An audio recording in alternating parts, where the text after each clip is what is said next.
بسم اللہ الرحمن الرحیم. السلام علیکم. میں سید فیاض حسین آپ تمام ناظرین کی خدمت میں حاضر ہوا ہوں، اور جیسے ہم نے آپ سے وعدہ کیا تھا کہ آج پہلی ربیع الثانی ہے، یام شیعہ اسلامک ٹی وی چینل کے ذریعے بالخصوص ہر دن ایک عنوان کے تحت گفتگو آپ کے ساتھ جاری رہے گی. آج جو آغاز میں جو عنوان دیا گیا ہے، میرے ساتھ اس وقت موجود ہیں مولانا میر عسکر علی موسوی صاحب قبلہ، بعنوان تفسیر قرآن. اس پہ گفتگو ہوگی. آپ تمام ناظرین ملاحظہ فرمائیں. میں قبلہ و کعبہ سے معروضہ کرتا ہوں کہ گفتگو کا آغاز کریں.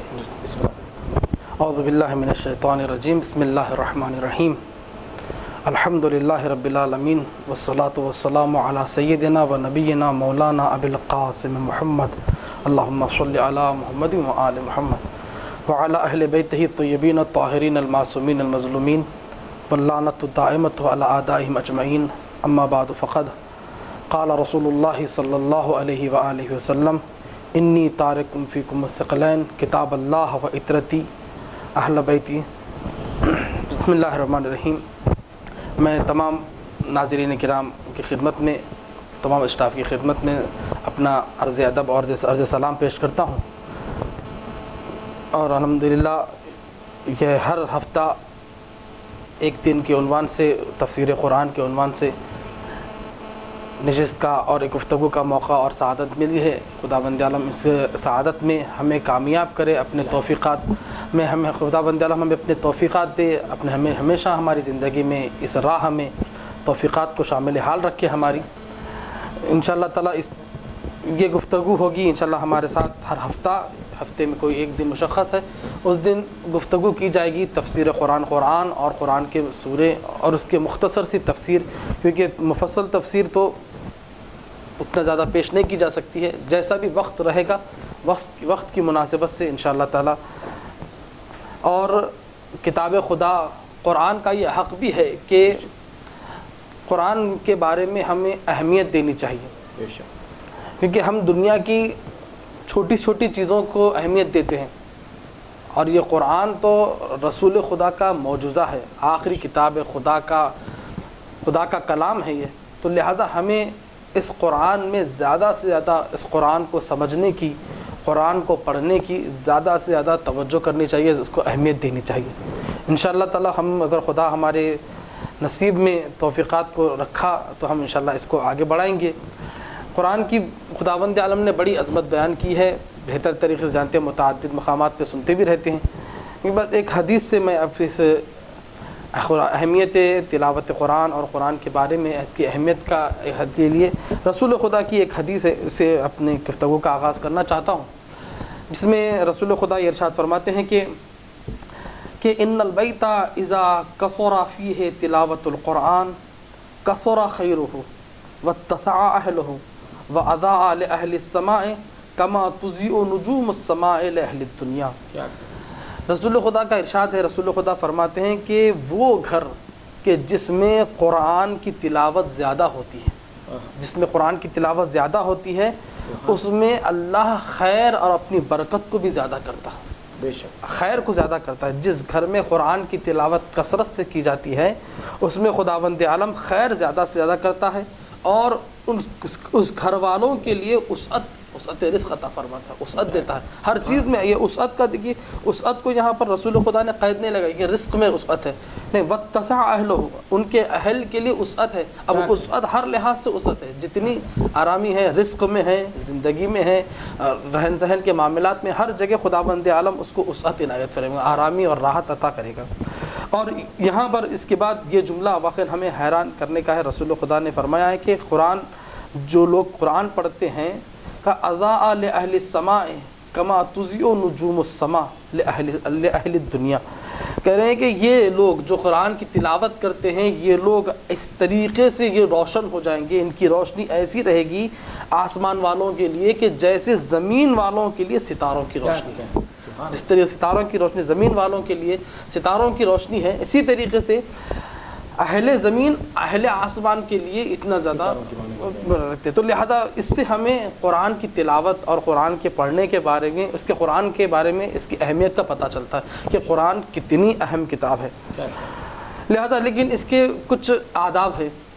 تفسیر قرآن کو شروع کرنے سے پہلے قرآن کی تلاوت کے آداب کو کچھ پیش کر دیا جائے تاکہ ہم قرآن بھی اگر پڑھیں تو کیسے قرآن پڑھیں، کیونکہ قرآن کے کچھ ظاہری آداب ہیں اور کچھ باطنی آداب ہیں. عرفا نے، علماء نے بہت زیادہ اس کے بارے میں بیان فرمایا کہ آداب ہے، لیکن ہم جتنا ہو سکتا ہے انشاءاللہ تھوڑے سے میں نوٹس کر کے لے کے آیا ہوں، انشاءاللہ اسے ہم آپ کی خدمت میں پیش کرنے کی کوشش کریں گے انشاءاللہ. سب سے پہلا قرآن پڑھنے کا ادب، قرآن کی تلاوت کرنے کا ادب یہ ہے کہ انسان باوضو اور باطہارت رہے.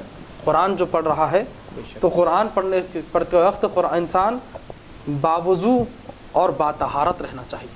اور جیسے کہ ہمارے مراجع کرام نے بیان بھی فرمایا ہے اور توضیح المسائل میں، مسائل کی کتابوں میں یہ لکھا بھی ہے کہ اس لیے باوضو رہنا ہے کیونکہ حالانکہ انسان اگر چاہے تو قرآن کی تلاوت بغیر وضو کے کر سکتا ہے، حرام نہیں ہے، بغیر وضو کی تلاوت کرنا جائز ہے، لیکن یہ دھیان رہنا ہے کہ قرآن کے حروف کو مس کرنے کے لیے وضو لازمی ہے.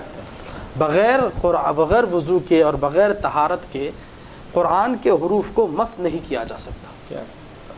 اور البتہ یہ ہے اطراف کے ورق ہے، اطراف کا ورق ہے اس کو مس کر سکتے ہیں، یا ترجمہ ہے، ترجمے کو بھی مس کر سکتے ہیں، ہاتھ لگا سکتے ہیں.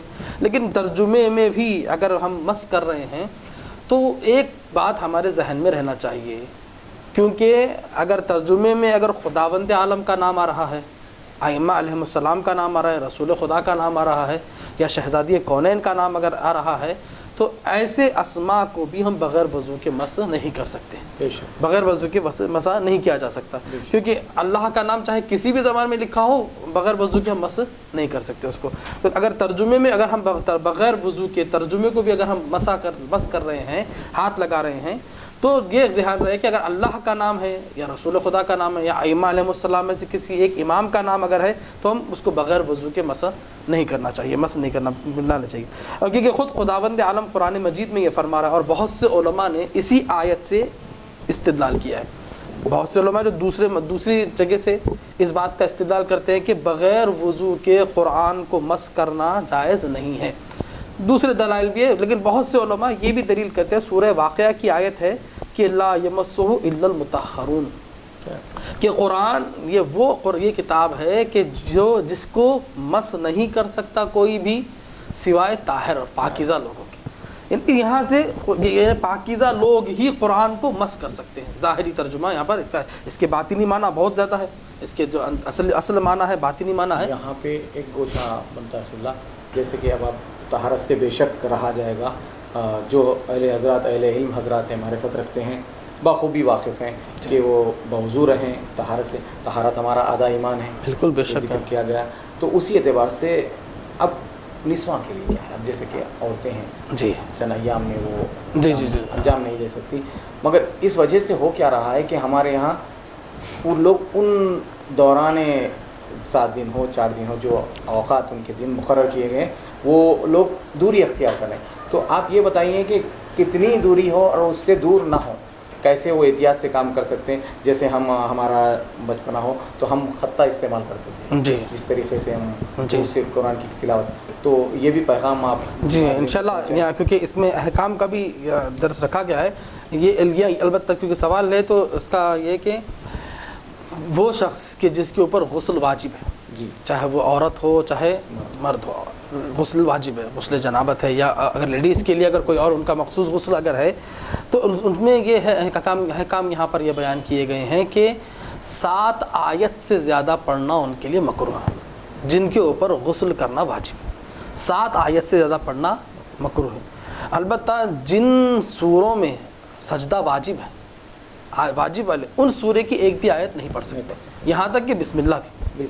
اس سورے کی نیت سے بسم اللہ، کیونکہ بسم اللہ بھی سورے کا جز ہے، تو لہذا اس نیت سے کہ میں یعنی وہ سورے کا بسم اللہ پڑھ رہا ہوں یا پڑھ رہی ہوں کہ جس میں سجدہ واجب ہے، لیکن ایسی صورت میں نہیں پڑھ سکتے. البتہ قرآن 7 آیت سے زیادہ پڑھ نہیں سکتے. مسا کرنا یہ کرنا وہ بھی نہیں ہو سکتا. جس پر غسل جنابت واجب ہے اس کے لیے مکروہ ہے. احکام کی کتابوں میں لکھا ہوا ہے کہ مکروہ ہے. قرآن اٹھانا بھی اس کے لیے مکروہ ہے کیونکہ قرآن پاک و پاکیزہ کتاب ہے. اس سے اگر ہم کو اثر لینا ہے تو پاک ہونا چاہیے. ظاہری یہ ظاہری نجاست سے بھی ہم کو پاک ہونا پڑتا ہے. یہ اس طریقے سے یہ پاک ہونا ان باوضو باطہارت کا مطلب یہی ہے کہ انسان غسل سے بھی اگر غسل واجب ہے تو غسل کرنا چاہیے, اور اگر وضو اگر اس کو کرنا ہے باوضو نہیں ہے تو اس کو وضو کرنا اس کے لیے ضروری ہے. بغیر وضو کے قرآن کو مسا نہیں کر سکتا. تو پہلا ادب یہاں پر قرآن کی تلاوت کے لیے یہ بیان کیا گیا کہ تلاوت قرآن کے وقت انسان باوضو اور باطہارت رہے. اور اس سے مرتبط یہ بھی بات ہو جاتی ہے کہ انسان اچھا لباس پہنے, کیونکہ قرآن کے بارے میں روایت میں یہ ہے کہ انسان جب نماز پڑھتا ہے تو یہ بندہ اللہ سے گفتگو کرتا ہے, اور جب قرآن کی تلاوت کرتا ہے تو اللہ بندے سے کلام کرتا ہے. تو یہ خداوند عالم ایک بندے سے کلام کر رہا ہے, بندے سے گفتگو کر رہا ہے. تو لہٰذا انسان اچھی یعنی صحیح طریقے سے بیٹھے. اور بیٹھنے کے ادب میں دوسرا ادب یہی بتلا دیا ہے کہ انسان جب قرآن پڑھے تو قبلہ روح ہو کر بیٹھے. قبلہ رخ ہو کر بیٹھے, ادب اور اطمینان کے ساتھ بیٹھیں, ادب اور اطمینان کے ساتھ بیٹھے جائیں, اور صاف ستھرا لباس پہنے, اور کسی چیز پر ٹیک نہ لیں, تکیہ نہ لگائیں. احترام ہے, کیونکہ ہم جب کسی بڑی شخصیت کے سامنے جاتے ہیں, والد کے پاس ایک فرزند ہے اپنے والد سے اگر گفتگو کر رہا ہے تو وہ ٹیک لگا کے یا پیر کو پھیلا, یہ ادب سکھایا گیا ہمیں یہ سب آداب اخلاق یہ ہمیں سب چیزیں سکھائی گئی ہے کہ بڑوں کے سامنے یا اپنے والدین کے سامنے جب جائیں تو پیر کو پھیلا کر نہ بیٹھیں, اور اس کے ادب اور احترام سے بیٹھے, ٹیک لگا کے نہ بیٹھے. تو یہ خداوند عالم سے کلام کر رہا ہے بندہ, جب خداوند عالم سے کلام کر رہا ہے تو قبلہ رخ ہو کر بیٹھے اور ادب اور احترام اور اطمینان کے ساتھ بیٹھے, کسی چیز کو ٹیکا لگا کر نہ بیٹھے. یہ بہتر ہے, لیکن یہ حرام نہیں ہے. اگر کوئی ٹیکا لگا کے بیٹھا, تکیہ لگا کے کر رہا ہے, کر سکتا ہے, جائز ہے, لیکن جتنا آداب کی رعایت کرے گا اس کے اندر اتنا اثر بھی ہوتا چاہیے, ثواب بھی زیادہ, اس کو جو ہے ثواب بھی زیادہ ہوگا, اس کے اندر قرآن کی تاثیر بھی اس کے اندر زیادہ ہو جائے گی. انشاءاللہ آگے بیان کریں گے کہ اصل قرآن پڑھنے کا مقصد ہی ہمارا جو ہے قرآن کی تاثیر لینا ہے, بے شک, صرف قرآن کے حروف کو جلدی جلدی پڑھنا نہیں ہے. انشاءاللہ آگے آئیں گا. اور قرآن شروع کرنے سے پہلے تیسرا ادب, قرآن شروع کرنے سے پہلے انسان دعائیں پڑھے. دعائیں قرآن کی ابتدا میں قرآن شروع کرنے سے پہلے دعائیں وارد ہوئی ہیں, قرآن ختم کرنے کے بعد دعائیں وارد ہوئی ہیں کہ قرآن اگر ختم کرے تو کیا دعا پڑھے. وہ دعائیں کی کتابوں میں لکھی ہے. مفاتیح الجنان میں بھی اس دعا کو شیخ عباس قمی نے بیان کیا ہے کہ قرآن تلاوت کرنے سے پہلے کیا دعا پڑھنی چاہیے. لیکن خود قرآن کا یہ حکم ہے کہ فَإِذَا قَرَأْتَ الْقُرْآنَ فَاسْتَعِذْ بِاللَّهِ مِنَ الشَّيْطَانِ الرَّجِيمِ. خداوند عالم یہ فرما رہا ہے کہ جب تم قرآن کی تلاوت کرو, جب تم قرآن پڑھو تو اللہ سے شیطان سے پناہ مانگو.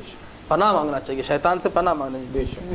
اس لیے کیونکہ شیطان کے لیے سب سے مشکل گھڑی یہی ہے. بندہ کوئی مومن اگر قرآن پڑھنے بیٹھ رہا ہے تو شیطان کے لیے سخت ترین وقت ہے, کیونکہ یہ وہ کتاب ہدایت کی تلاوت کر رہا ہے. یہاں پر جیسے ہی ایک بندہ قرآن کھولتا ہے, شیطان کے سارے منصوبے ناکام ہو جاتے ہیں, سارے منصوبے فیل ہو جاتے ہیں, سب ناکام. لہذا شیطان کے لیے سخت ترین گھڑی یہ ہے کہ وہ کوئی بندہ قرآن پڑھے. تو لہذا اور ایسے وقت میں جب کوئی بندہ قرآن پڑھنے بیٹھتا ہے تو شیطان تمام تر کوششیں کرتا ہے. لہذا بہت سے لوگوں نے کہا ہے, اس طریقے سے بتلایا ہے کہ جب ہم قرآن پڑھنے بیٹھتے ہیں یا نماز پڑھنے جاتے ہیں تو جو افکار ہمیں پہلے نہیں آتے ہیں, قرآن جیسے ہی کھولے افکار وہیں پر آئے.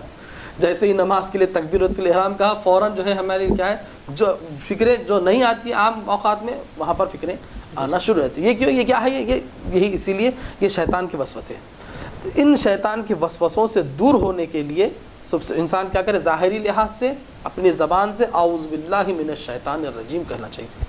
اعوذ باللہ من الشیطان الرجیم کہہ کے شروع کرے, اس لیے کیونکہ کتاب سرچشمہ ہدایت ہے, اور قرآن سے استفادے کے لیے وسوسہ شیطانی ایک خطرہ ہے. بالکل صحیح. وسوسہ شیطان وسوسہ ڈالتا ہے. اسی لیے نماز سے پہلے بھی مستحب ہے جب انسان تکبیرۃ الاحرام کہے, سورہ الحمد شروع کرنے سے پہلے احکام نماز میں آپ دیکھیں مستحب یہ ہے کہ سورہ الحمد شروع کرنے سے پہلے وہ اعوذ باللہ من الشیطان الرجیم آہستہ سے کہنا اس کے لیے مستحب ہے, آہستہ سے کہنا اس کے لیے مستحب ہے. تو لہذا قرآن شروع کرنے سے پہلے دعائیں پڑھیں, اور ابتدا میں اعوذ باللہ من الشیطان الرجیم قرآن پڑھیں.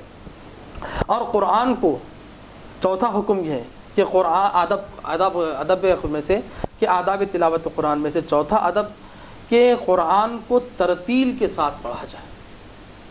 جیسے خداوند عالم قرآن میں کہہ رہا ہے کہ ورتل القرآن ترتیلا، قرآن کو آہستہ آہستہ رک رک کے پڑھا جائے، تھم کے پڑھا، تیزی سے نہیں پڑھنا چاہیے، تیزی سے نہیں. کہ جو ہے خود روایات میں اس طریقے سے وارد ہوا ہے کہ روایات میں وارد ہوا ہے کہ تم قرآن کو اتنا جلدی جلدی مت پڑھو کہ جیسے شعر کو جلدی جلدی ختم کرنے کی فکر میں پڑتا ہے انسان. قرآن کو آہستہ آہستہ رک رک کے قرآن کی تلاوت کرنے کے بارے میں ہمیں حکم ہے. خود امام سے خود پوچھا گیا، مولا کائنات سے پوچھا گیا کہ اے مولا یہ جو اللہ نے قرآن میں جو کہا کہ رتل القرآن ترتیلا، یہ ترتیل کا معنی کیا ہے؟ ترتیل کا مطلب کیا ہے؟ تو امام نے فرمایا ترتیل کا مطلب ہے ہوا حفظ الوقوف و بیان الحروف. امام نے بہترین تعریف کی ہے ترتیل کی، حفظ الوقوف بیان الحروف، یعنی جو وقف ہے، علامات وقف جو ہم کو بیان کیے گئے، آیت ہے، وقف مطلق ہے، وقف لازم ہے، وقف جائز ہے، یہ جو علامات قرآن میں بڑے بڑے قاریوں نے جو قرآن کا مطالعہ کر کے قرآن کو دیکھ کے جو علامات رکھے ہیں، ان علاماتوں پہ رکنا چاہیے. سب سے بہترین وقف تام اور وقف حسن.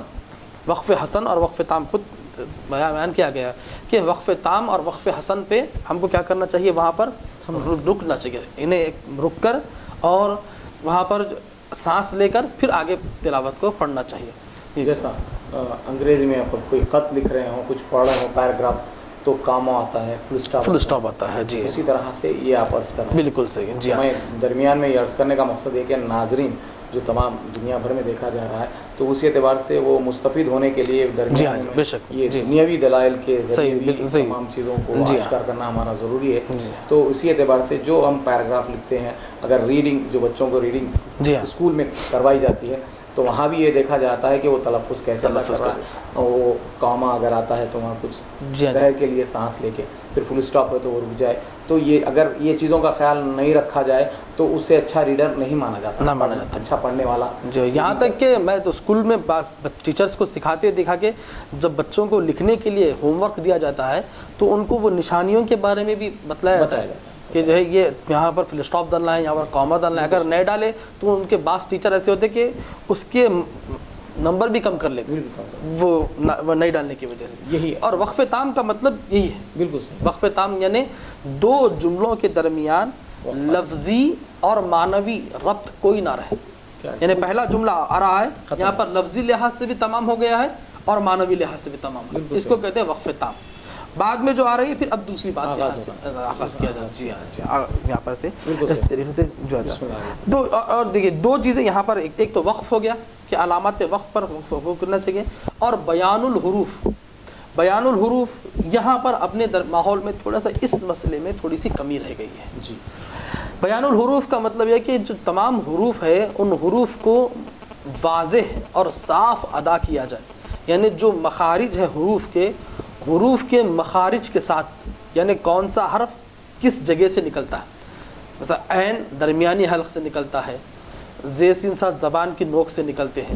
یہ یعنی یہ ہم کو یہ معلوم کرنا ہمارے لیے سیکھنا ضروری ہے. اسی لیے جو قرآن سکھا رہا ہے، اسی لیے قرآن بچوں کو جو قرآن ہم پڑھنے کے لیے جو مول صاحب کو یا جو بھی جس کو ہم بلا رہے ہیں، صحیح آدمی کو بلائیں تاکہ وہ آپ کے بچوں کو دو چیزیں سکھائے. ایک حروف کی ادائیگی، صحیح طریقے سے ادائیگی کرنے والا، کہ مخارج کے بارے میں بتلائے. کم سے کم بڑے جو اہم حروف کے صفات ہیں ان صفات کو بتلانا ہمارے بچوں کو سکھانا بہت ضروری ہے. اب جیسے اب مخرج جیسا پروننسیشن جسے کہتے ہیں انگریزی میں، تلفظ کہا جاتا ہے. جی ہاں جی، وہ اس کی ادائیگی لازمی ہے. اگر آپ یہ تمام چیزوں کی ادائیگی آپ نہیں کر پائیں تو لذت محسوس نہیں. بالکل. جو کوئی کلام سن رہا ہے، اگر آپ تنہا اگر آپ تلاوت کر رہے ہیں، اگر میں پڑھ رہا ہوں تو میں دل میں پڑھ رہا ہوں، بے شک اللہ جاننے والا ہے. مگر کسی محفل میں یا کسی وقت کلام مجید ایسی چیز ہے کہ کوئی بیمار کے پاس جائیں، اگر کوئی دیکھ کے کہیں کہ بھائی آپ کو دعا پڑھ دیں، اگر جب میں دعا پڑھوں گا تو اگر وہ باوازِ بلند پڑھوں، چار سننے والے ہیں تو میرا لحن اور لہن بالکل یہ تلفظ، یہ تمام چیزوں کا خیال رکھا جائے گا۔ اگر میں ان تمام چیزوں میں ناکامیاب ہوتا ہوں تو لوگ میرے لیے ذلت کا باعث بن جاتا ہے۔ جی ہاں، تو ان چیزوں کے یعنی لوگ، یعنی اگر انسان اگر قرآن کو یعنی صحیح آواز میں نہ پڑھے، حکم ہے ہم کو کہ جب کبھی بھی قرآن پڑھو تو خوبصورت آواز کے حسن صوت۔ بالکل سر، کئی ایسے روایات ہیں ہمارے ائمہ علیہ السلام سے، اماموں سے، رسول خدا سے، ایسی روایات ہے جس میں یہ ہمیں تاکید کی گئی ہے کہ جب کبھی بھی قرآن پڑھو خوبصورت آواز کے ساتھ، حسن صوت کے ساتھ قرآن ہمیں پڑھنا چاہیے، حسن صوت کے ساتھ قرآن پڑھنا چاہیے۔ بہت زیادہ چھٹے امام سے بھی روایت ہے کہ جب کبھی بھی قرآن پڑھو تو اس کے ساتھ تم قرآن کو حسن صوت کے ساتھ، خوبصورت آواز کے ساتھ، اچھی آواز کے ساتھ، یعنی اس طریقے سے قرآن پڑھنا چاہیے کہ جذابیت ہو، لہجے میں کشش ہو۔ جب قرآن پڑھے تو سننے والا آگے بڑھے سننے کے لیے۔ ہمارے اماموں سے کوئی بھی امام جب کبھی بھی تلاوت کرتے تو لوگ سن کے ٹھہر جاتے تھے قرآن۔ رسول خدا یا ہمارے ائمہ علیہ السلام، چوتھے امام کے بارے میں بھی بہت زیادہ ملتا ہے کہ جب چوتھے امام قرآن کی تلاوت فرماتے تھے تو امام کا یہ ہوتا تھا کہ لوگ گزرتے گزرتے امام کے دروازے ہی پر ٹھہر جاتے، امام کے دروازے پر ٹھہر کے امام قرآن کی تلاوت کیا کرتے تھے۔ اس لیے تاکید وارد یہاں پر یہ ہے کہ قرآن جب بھی پڑھو خوبصورت آواز میں پڑھنا چاہیے تاکہ قرآن کے اندر کشش ہو سننے والا۔ اور اسی لیے دوسری مقام پہ ایک ادب قرآن کا، تلاوت قرآن کا ایک ادب یہ بھی بتلایا گیا ہے کہ جب کبھی بھی، چھٹا ادب یہاں پر یہ بتلایا کہ جب کبھی بھی قرآن پڑھا جائے تو قرآن کو بہت ہی غور سے سنا، بہت ہی غور سے سننا چاہیے۔ جیسے کہ قرآن میں آیت مبارکہ ہے کہ وَإِذَا قُرِئَ الْقُرْآنُ فَاسْتَمِعُوا لَهُ وَانصِتُوا لَعَلَّكُمْ تُرْحَمُونَ، کہ جب کبھی بھی تمہارے سامنے قرآن پڑھا جائے تو اس کو سنو اور پوری توجہ کرو۔ آپ یہاں پر دو لفظ یہاں پر آپ غور فرمائیں کہ فَاسْتَمِعُوا وَانصِتُوا، یعنی قرآن کو بہت ہی غور سے سننا ہے اور اس کے معنی کو، لفظ کو بھی سننا ہے اور اس کا معنی کیا کر رہے ہیں اس کے اوپر غور و فکر کرنا ہے، اور یہ رکھنا ہے کہ ہم جو قرآن پڑھ رہے ہیں وَانصِتُوا کا مطلب یہ کہ ہم اطاعت بھی کریں اس حکم کی، اگر واجبات اگر ہے تو واجب کو انجام دینے کی کوشش کریں، اگر حرام چیز کا حکم بیان کیا جا رہا ہے تو اس حرام سے اجتناب کرے، دور رہنے کی کوشش کریں۔ اور تیسرا پانچواں یہاں پر یہ حکم بیان آداب میں سے یہ بیان کیا گیا ہے کہ آیات قرآن میں تدبر کرنا، تدبر یعنی غور و فکر کرنا۔ قرآن یوں ہی نہ پڑھا جائے، قرآن یوں ہی نہ پڑھا، بلکہ جب کبھی بھی ایک آیت بھی اگر پڑھنی ہے تو تدبر کے ساتھ، غور و فکر کے ساتھ قرآن کی تلاوت ہے۔ خود خداوند عالم قرآن میں ارشاد فرماتا ہے کہ افلا یتدبرون القرآن ام علی قلوبہم اقفالھا، کہ خداوند عالم بھی فرما رہا ہے کہ اے حبیب ان کو کیا ہو گیا، کیا یہ لوگ قرآن میں غور و فکر نہیں کرتے، کیا ان کے دلوں کے اوپر تالے پڑے ہوئے؟